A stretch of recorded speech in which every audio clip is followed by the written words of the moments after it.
আসসালামু আলাইকুম দর্শক, আপনারা আমার হাতে দেখতে পাচ্ছেন একটা DC two DC boost converter আছে, অথবা স্টেপ আপ কনভার্টারও বলতে পারেন। 3.7 ভোল্ট থেকে ইনপুট দিয়ে আমরা 39 ভোল্ট পর্যন্ত আউটপুট নিতে পারি।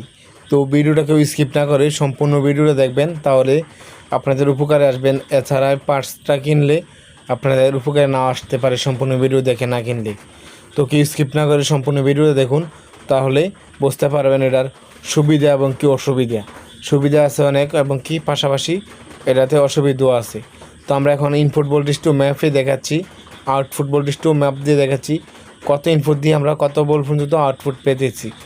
এখন আমরা ইনপুট মাপ দিয়ে দেখতেছি কত ভোল্ট আছে। ইনপুট আছে 4.20 ভোল্ট। এখন আমরা আউটপুট মাপবো। এখন আউটপুট মাপার জন্য আউটপুটে ধরলাম, আউটপুটে 3.99 ভোল্ট দেখাচ্ছে। এখন আমরা ভোল্টেজটা বাড়িয়ে নেব। ভোল্টেজটা বাড়িয়ে নেওয়ার জন্য আমাদের এখানে একটা রেগুলেটরের মতন নব আছে, এটা আমরা যত ঘুরাবো তত ভোল্টেজটা বাড়তে থাকবে। তো আমরা ঘুরাচ্ছি, দেখতে পাচ্ছেন 4 ভোল্ট বেড়ে গেছে, 5 ভোল্ট। এখন আস্তে আস্তে যত ঘুরাবো তত ভোল্টেজটা বাড়তে থাকবে। তো স্কিপ কেউ না করে সম্পূর্ণ ভিডিও দেখুন, আর শেয়ার করে অন্যকে দেখার সুযোগ করে দিবেন। আশা করি ভিডিওটা আপনার উপকারে আসবে, অন্যকে উপকার হবে। এখন আমরা দেখতেন 10 ভোল্ট হয়ে গেছে 3.7 ভোল্ট ব্যাটারি থেকে। আমরা 3.7 ভোল্ট ব্যাটারিরও ফুল চার্জ দেখে তখন ব্যাটারিটা 4+ ভোল্টেজ শু করবে। এখন আমাদের 14 ভোল্ট প্লাস হয়ে গেছে, 15 ভোল্ট দেখতে পাচ্ছেন।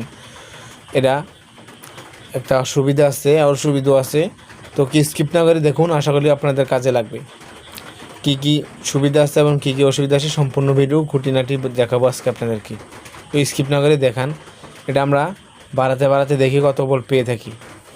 এটা 26 ভোল্ট হয়ে গেছে, 27 ভোল্ট, 28 ভোল্ট দেখতেছেন। 28 ভোল্ট পেয়ে গেছি আমরা এখন। ভিডিওটা যদি ভালো লাগে তাহলে আমার চ্যানেলটি সাবস্ক্রাইব করে বেল আইকনটি অল করে রাখবেন। কমেন্ট করে জানাবেন কোথায় কোথায় বসতে অসুবিধা হয়েছে। আমরা ভোল্টেজটা বাড়িয়ে 34 ভোল্ট পর্যন্ত পেয়ে গেলাম। 35 ভোল্ট, 36 ভোল্ট, 37 ভোল্ট পেয়ে যাবো। একটু বাড়াচ্ছি, 37 ভোল্ট হয়ে গেছে দেখতেই পাচ্ছেন। আমরা 39 ভোল্ট পর্যন্ত পেয়ে গেলাম। এখন 39 ভোল্ট পর্যন্ত পেলেও আমরা 39 ভোল্ট কোনো কাজে লাগাতে পারি না। যখন 39 ভোল্ট থাকে তখনই আমরা 12 ভোল্টের মোটর লোডে যখন চালাই, তখন 12 ভোল্ট মোটর চলা অবস্থায় আমরা ভোল্টেজ মাপ দিলে 9 ভোল্ট চলে আসে। এটা কখনো 39 ভোল্টের কিছু চালাতে পারবো না আমরা। ধন্যবাদ।